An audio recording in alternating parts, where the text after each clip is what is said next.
Ako ay naging instant electrician sa video na ito, guys. Tingnan nyo kung ako ba'y pumasa bilang isang electrician or hindi. Kailangan ko i-connect yung wire na may green, black, and white dito sa isang part na yellow na hindi ko alam kung anong pangalan dahil hindi naman talaga ako electrician.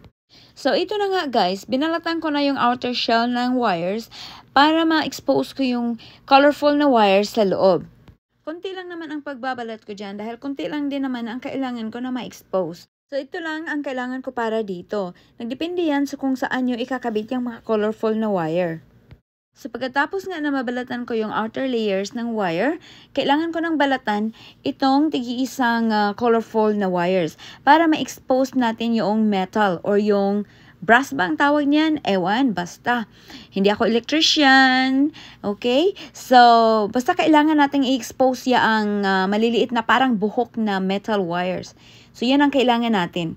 Para i-connect doon sa may yellow na pinakita ko kanina, yung yellow na parts. Hindi ko rin alam kung anong tawag doon.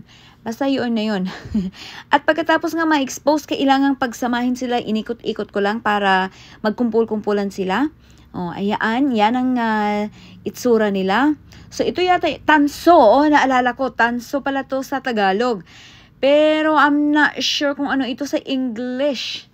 Basta yun na yun, alam nyo na yun.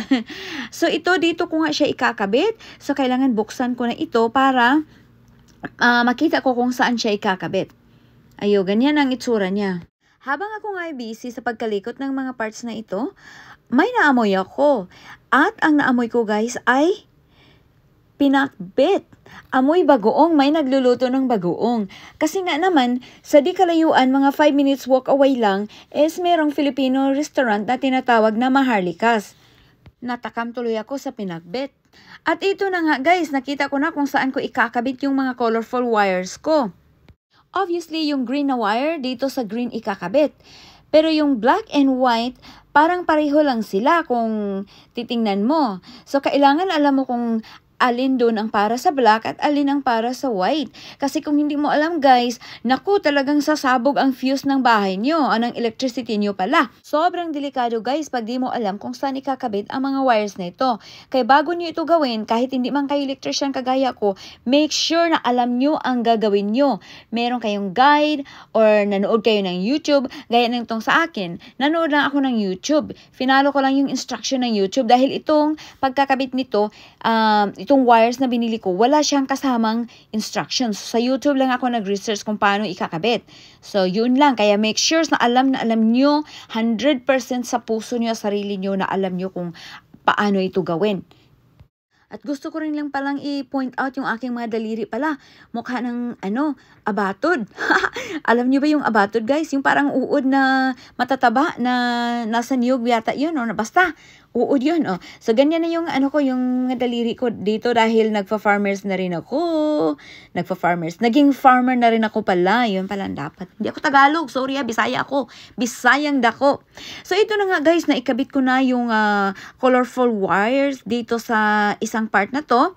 So, ayan, tapos ko na siyang ikabit. Pero, mali ako guys. Nakalimutan kong ipasok pala muna yung covers. Kaya ito na, balik naman sa 0 ako. Back to square 1, eka nga.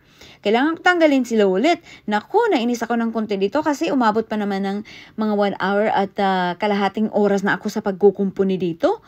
Mali lang pala. Hay nako guys, ito. Kaya natanggal ko na lahat. Balik to 0 na naman. Ito pala dapat na naipasok pala muna.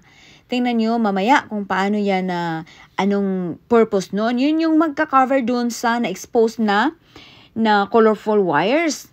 Hay nako guys. Ito nga naman pag hindi tayo electrician talaga Pero anyway guys, ko rin siya. Ayan, dapat dyan. May covers yan. Oh, see?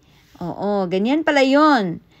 Oh. So, pag wala yan, pag hindi mo yan ikakabit yan, ibig sabihin, expose yung mga wires mo. At saka napakadelikado, pag may exposed wire, alam nyo na ang mangyayari. Electrocution or mag-electrify. Ewan guys, basta.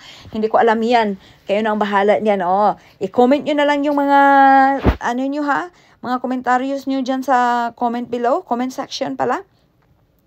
So, yun na nga guys, natapos ko na rin siya sa wakas, after almost 2 hours, natapos ko na rin siya. Mahirap kaya siyang ikabit guys, kasi yung kabitan niya na parang dyan sa loob, na parang papasukan niya dapat, napakaliit. At saka every time na ipapasok ko siya, humihiwala yung mga parang buhok na wires. Oo. So, ito na yung last na parts na ikakabit ko dyan para cover na cover talaga yung exposed na colorful wire sa loob. Mag-aalas 9:30 na pala niyan guys. Kaya ako'y pagod na at kinain ako ng lamok. Ang dami ng lamok na dumapo sa akin at kinagat na. Kating-kating ako dyan. Grabe. Nainis ako. Pero wala kailangan talagang gawin guys. So kinabukasan na, ito na. Itatry na natin guys para malaman natin kung ako ba'y pumasa.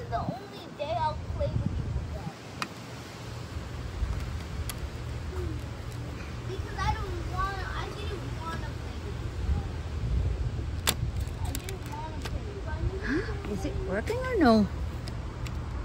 Now you're just making yourself. Stand on this plate. Cannot touch na. Some moment of truth. Please.